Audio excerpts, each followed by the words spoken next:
guns, armor, all tried and tested on the battlefield. Now some of it is here in central Indiana on our streets being used to keep us safe. It's surplus military hardware that's found a new home. Fox 59's Russ McQuaid tonight shows us how some of our local police departments are now armed for war. They're your tax dollars at work, and instead of being blown up, scrapped, or given away to a foreign country, surplus U.S. military hardware is coming home from the wars and being assigned to the streets and back roads of central Indiana to keep Hoosiers safe at a time of escalating homeland violence. Police now armed for war against returning veterans. There's video of this in an interview for Fox 59. An interview with Fox 59, a Morgan County, Indiana police sergeant admits that the increasing militarization of domestic police departments is partly to deal with returning veterans who are now seen as a hometown terror threat. This is now on Fox TV saying, well, we got armored vehicles and are training for war because we're about to have a war with the veterans. This is insane. In a chilling story entitled Armed for War, Pentagon Surplus Gives Local Police an Edge, we learn how a mine-resonant vehicle, MRAP, which was once used during the occupation of Afghanistan, will be patrolling the streets of central Indiana, according to the report, waiting for the war with veterans. This is so real. If you love your family, admit over the years I've been right. Admit this stuff's real. Let's force a public debate about this. Let's say no, and let's stop it. But this video is so incredible. Police now armed for war against returning veterans. And again, in the training manuals that we published that are in the article, I'm going to have Watson add some of our previous stories in this because the story's getting a lot of attention. They say it's not a question of if but when we're going to have this war with the veterans. And then you learn the Marines, the Army, all of them, that's the main mission. And what was it, 3 years ago, responding to one of our articles that was on Drudge, Big Sis came out and said, we don't apologize. It was an AP. We don't apologize. The headline was, DHS head stands behind controversial report, labeling veterans #1 threat. I'm going to explain this again. They're openly saying veterans are the #1 terror threat when all the statistics say the opposite. And then the globalists are the ones running al-Qaeda, launching chemical attacks, blaming it on Syria, getting caught, trying to attack military bases in Egypt to overthrow the government.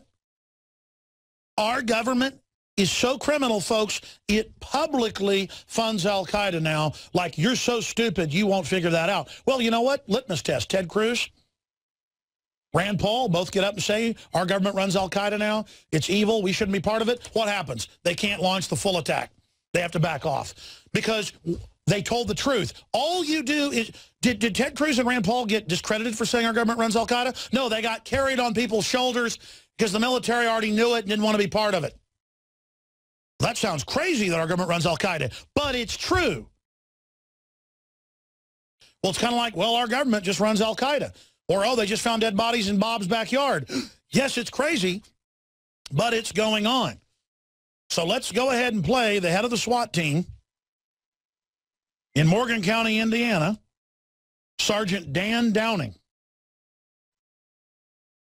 saying, we're going to be patrolling the streets, getting everybody acclimated. That's I see these trucks all the time in Austin.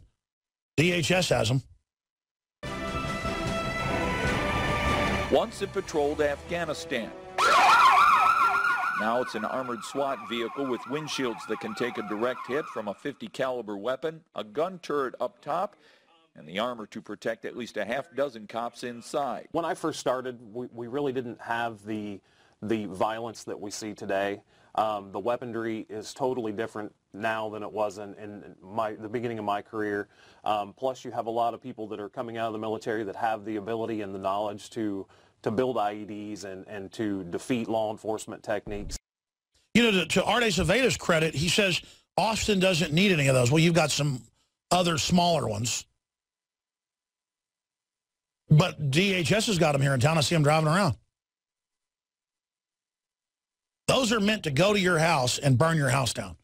They're meant to go and dig people out, folks. They're not meant when you go on the defense if you actually got attacked. I mean, why not give Abrams tanks?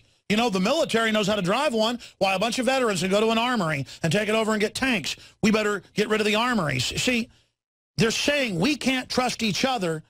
Watch everyone. Homeland Security's for the veterans, the one group they know, just like Smedley Butler, who's going to stand up to a domestic takeover and say no. They have analyzed where the threat comes. New alternative media, Infowars.com, WorldNet Daily, DrudgeReport.com, things like that, openly demonized by the globalists. Talk radio, they don't control. They want to shut that down. The free internet, state government, the John Warner Defense Authorization Act, says they're training to take on the American people and to, quote, take over governorships and legislatures. The feds are openly saying, we're prepared to take over your states and take over your city councils, and we're going to run things. They're prepared for the feds to give orders so evil that the American people that'll put up with anything are going to stand up and say no, and our state houses are going to say no. And what are they going to say no to? Total military occupation, gun confiscation.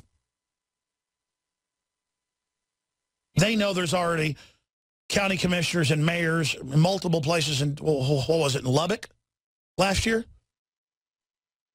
Saying, you know, the county judge, like the county mayor, said, we know they're planning gun confiscation. They're going to come down the road in armored vehicles. We've got to prepare for war. And why did he know that? Because DHS had come into Lubbock. We talked to them, his office. He said he would come on, but never did. But we talked to his chief of staff, and they said, no, the judge knows this, because we got visited by DHS with the takeover plan. And I said, they've got to come on the air and tell this story. Well, you know, he may come on, Mr. Jones. He knows who you are. I mean, folks, they're coming in to the cities and the counties saying, are you prepared for war? And a lot of the police are going, okay, yeah, yes, sir. Salute the flag, salute Obama, as they prepare for a total takeover.